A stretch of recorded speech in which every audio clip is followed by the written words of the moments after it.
ओम श्री सतनाम साखी। जय श्री कृष्ण। परम श्रद्धेय सद्गुरु स्वामी शांति प्रकाश जी महाराज के सत्संग प्रवचनों का संकलन, सत्संग वर्ग का भाग 13, प्रवचन 4, हम राखी गुरु आपने, पार्ट 1।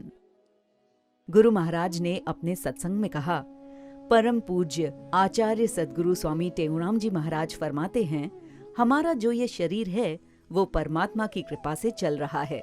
जैसे मशीनरी चलती है पर पीछे सत्ता बिजली की ही होती है। अगर बिजली ना हो तो मशीन काम नहीं करेगी। उसी तरह ईश्वर की मेहरबानी से ये जीव चल रहा है। उसी की कृपा से हम खाते पीते, उठते बैठते, धंधा आदि सब कार्य करते हैं। गुरु महाराज ने अपना प्रसंग बताया। एक बार एक बैरागी संत आए थे मेरे पास। मैंने कहा, भोजन ग्रहण करें महाराज। तो वो कहने लगे, मैं भंडारे का नहीं खाता हूँ, मैं तो जहाँ जाता हूँ स्वयं भोजन बनाकर खाता हूँ। गुरु महाराज ने उनसे कहा, ऐसा ना करें, ये भी गुरु महाराज का ही प्रसाद है।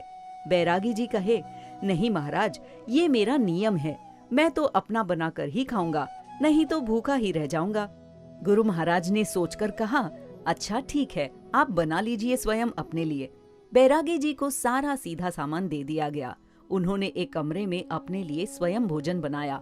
मालपुए, सीरा, आलू और भी जो चाहा सब कुछ बना लिया।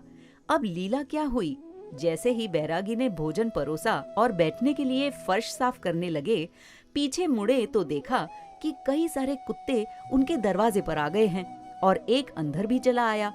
उसे भगाने के लिए वे डंडा लेकर जैसे ही उसके पीछे भागे तो दूसरा कुत्ता उनके मालपुए लेकर भाग गया। गुरु महाराज ने कहा, भोजन भी तैयार किया, मेहनत भी की, अब क्या? अच्छा तो ये है कि आप भंडारे का भोजन ही ग्रहण करें।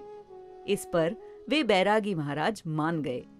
ईश्वर के आगे किसी का जोर नहीं चलता, अहंकार नहीं चलता, वो ही सबसे समर्थ हैं।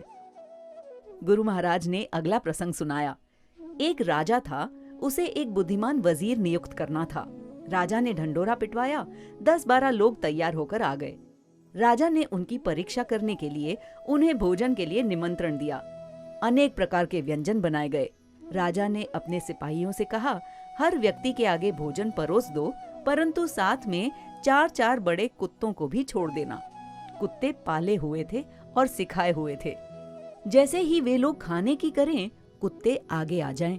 कई तो उन कुत्तों से डरकर भाग भी गए, खा भी नहीं पाए। दूसरे लोग खाने बैठे तो कुत्ते बार बार मुंह डाले। वे उन्हें भगाते भी, खाना भी जैसे तैसे खाते। न तो वो प्रेम से भोजन कर पाए और ना ही कुत्तों को भगा पाए। आधा अधूरा खाना खाया उन्होंने। पर एक व्यक्ति ऐसा था कि जिसने खुद भी प्रेम से खाया और कुत्तों को भी खिलाया। वो क्या करता था कि कुत्तों को दूर रोटी दे देता था। जब तक वे कुत्ते रोटी खाएं, तब तक वो खुद भी खा लेता। ऐसा करते करते उसने सारा भोजन खाया। तीनों बातें राजा के पास गईं। राजा बोले, ये समझदार व्यक्ति है, और उसे ही वजीर बनाया गया। इंसानियत यही है कि खुद भी प्रेम से खाओ और दूसरों को भी प्रेम से खिलाओ। अकेले खाना तो बिल्ली का स्वभाव होता है, और कुत्ते न खुद खाते हैं न दूसरों को खाने देते हैं। परंतु कौवे जहाँ भी खाने को मिलेगा, कांव कांव करके सबको बुलाते हैं और सब मिलकर खाते हैं। इसलिए सबको मिलजुल कर रहना चाहिए।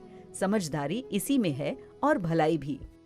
संसार में उसी व्यक्ति को मान मिलता है, उसी की नेकी होती है, उसी को यश मिलता है जो खुद भी खाता है और दूसरों को भी खिलाता है, अर्थात मिलजुल कर चलता है।